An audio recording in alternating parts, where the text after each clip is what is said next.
The Philippines is a country in Southeast Asia. It is situated in the western Pacific Ocean and consists of around 7,641 islands that are broadly categorized under three main geographical divisions: Luzon, Visayas, and Mindanao. Having a wide variety of traditions and cultures, the Philippines is home to one of the most colorful myths and legends because of the mix of certain religions and beliefs. The old gods of the Philippines, ancient deities or DIYOS, that guided early men and women. Philippine mythology is the body of myths, tales, and superstitions held by Filipinos, mostly originating from beliefs during the pre-Hispanic era. Some of these beliefs stem from pre-Christian religion that was especially influenced by Hinduism and were regarded by the Spanish as myth and superstition in an effort to overthrow pre-colonial faith by replacing those native beliefs with colonial Catholic Christian myths and superstitions.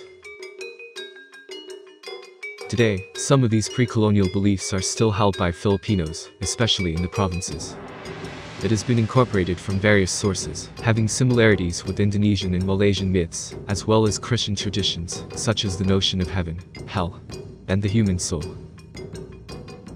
Philippine mythology is known today primarily from the collection of oral traditions, passed down from generation to generation. There are few surviving written accounts from the pre-colonial period, and even less is written regarding the mythology. Written accounts of mythological beliefs, however, persist, and multiple authors have compiled the more famous myths. Due to the nature of the archipelago, having no central government or nation-state at the time before the arrival of the Spanish, there is no one definite mythology in the Philippines. Different regions were influenced by different cultures and so developed overlapping stories and beliefs, each with their own gods, goddesses, and heroes. There is therefore no one definite text that details a common mythology for the pre-colonial Filipino people. With that being said, let me introduce the Tagalog god for today.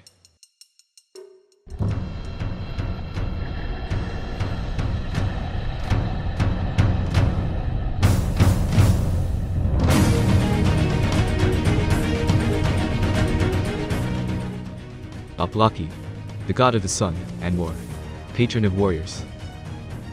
Besides being a sun god and a god of war, Aplaki was also the patron of warriors and fighters, the DIGMAAN. Today, for modern practitioners of the mito, the collective term for the indigenous beliefs of the Philippines, he is the patron god for modern-day warriors and fighters, those who are soldiers, police, and martial artists, especially those who practice the Filipino martial arts. In the Tagalog version, he is known as the son of Bathala, the supreme deity of the sky to a mortal woman, along with his sister Mare, the goddess of the moon and night. The light from their eyes was so bright that it served as the light throughout the world. In ancient times, he was worshipped as a supreme deity by certain ethnic groups of the Philippines. Early people invoked him for various matters such as war, trade, and travel.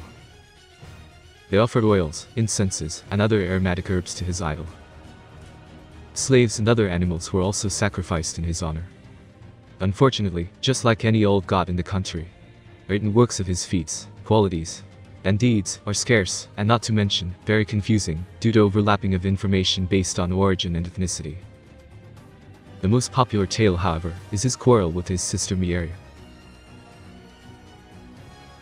The two gods ruled in harmony, serving mankind with warmth and guidance all throughout the day, until one day, Bathala fell ill of an unknown disease, and died.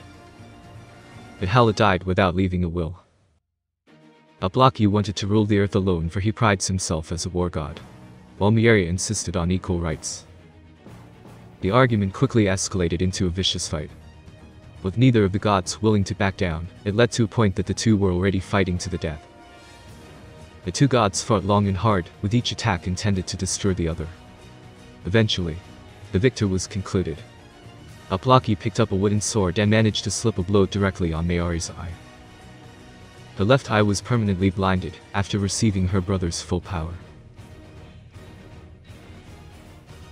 Ashamed and regretting what he had done, Aplaki sought the fight to help his sister. He immediately asked for forgiveness. And after seeing how hard his sister fought, Aplaki deemed her worthy and agreed to rule over the world together. Mary agreed as well and forgave her brother. From that point on, both ruled the world equally. Both divided their rule, by Aplaki ruling half the day during the day, as he was the god of the sun, while Mary, being the goddess of the moon, ruled the night. During Aplaki's turn, the world is flooded with warm light because the light beams from his two bright eyes. On the other hand, Mary bathes the world with cool and gentle light due to being blind in one eye.